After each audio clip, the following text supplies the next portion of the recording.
going to make a recommendation because I know the author. I know the author. I know his mindset. I know his work ethic. And I know the kind of research and things he puts into anything he does.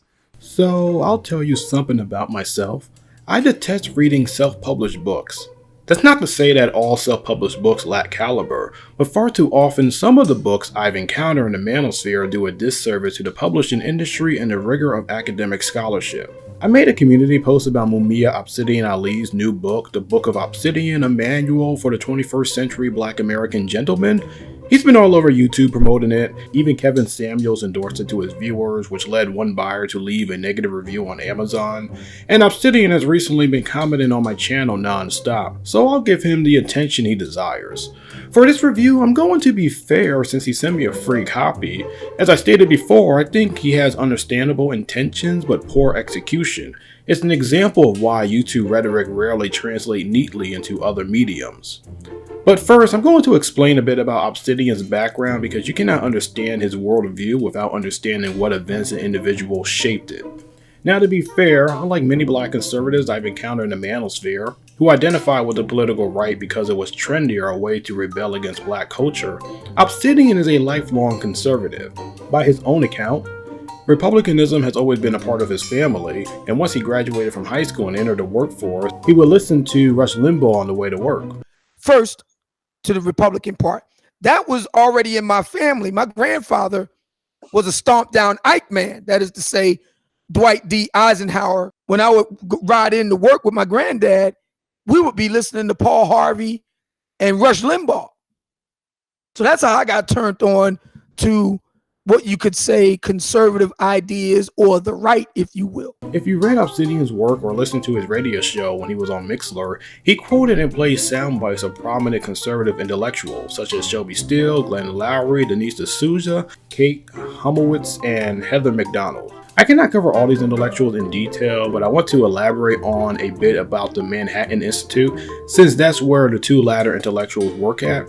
Founded in 1977, the Manhattan Institute for Policy Research is a conservative think tank that focuses on domestic policies and urban affairs. Its members appear on national television, they publish books, write for national publications, and speak at congressional hearings. More importantly, for Obsidian, the Institute's view on family instability among African Americans as being detriment has influenced his thinking the most. When Obsidian claims the greatest issue facing Black America isn't racism, but rather it's that Black women and men don't get along, he is preaching the post-civil rights conservative mantra that the greatest barrier to racial equality is Black people's behavior, hence family instability. There is certainly ample evidence about the benefits of being raised in an intact family, but Obsidian and other conservatives have a pattern of overstating the problem. For example, Ben Shapiro once connected Fowler's Holmes with the decline of Black players in baseball. In a blog post for the Negro Manosphere, Obsidian claimed Black women perished in Hurricane Katrina because they didn't pick suitable mates. And in his book, Obsidian never truly explains in a persuasive way why he thinks Black women and men not getting along is the greatest issue than racism or any other issue facing Black people. I'm kind of jumping ahead, so let's cover the book of Obsidian. It seeks to challenge the hegemonic discourse about Black love. A long-running mantra of Obsidian is that prominent book authors and television hosts have operated as the guardians of Black love, allowing women to speak their piece but filtering men to ensure their opinions align with the status quo.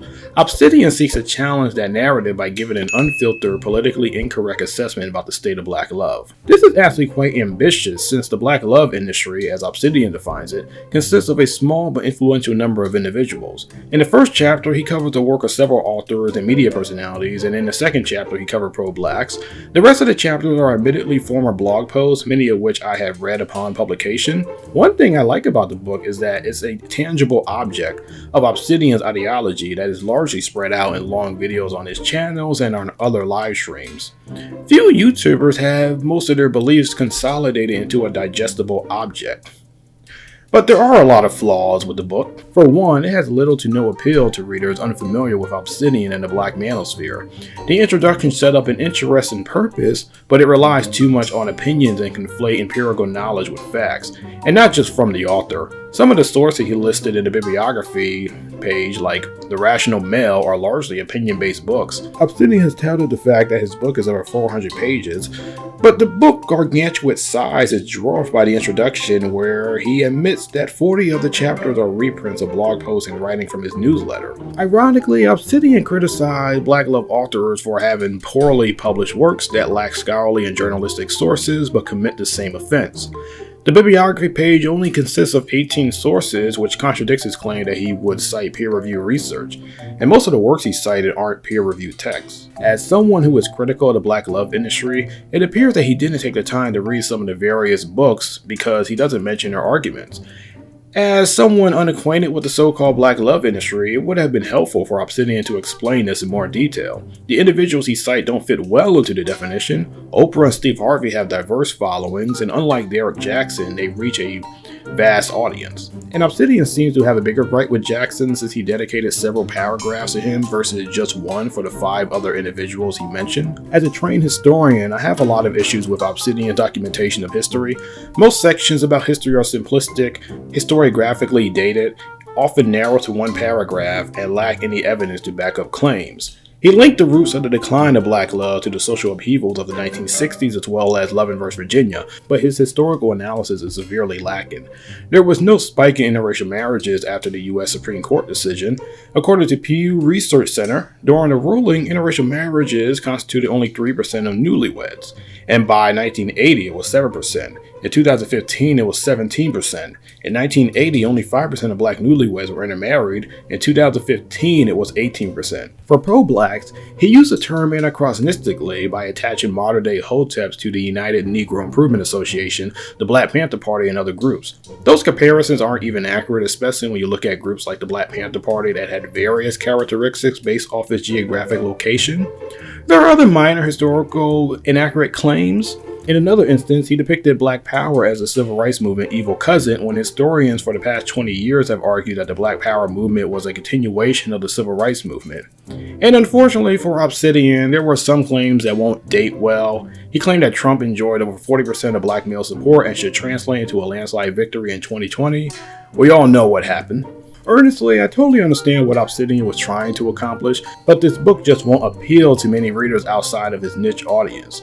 It tries to attach itself to a famous quote from W.E.B. Du Bois that the problem of the 20th century is the color line, whereas Obsidian argued it's that Black men and women don't get along.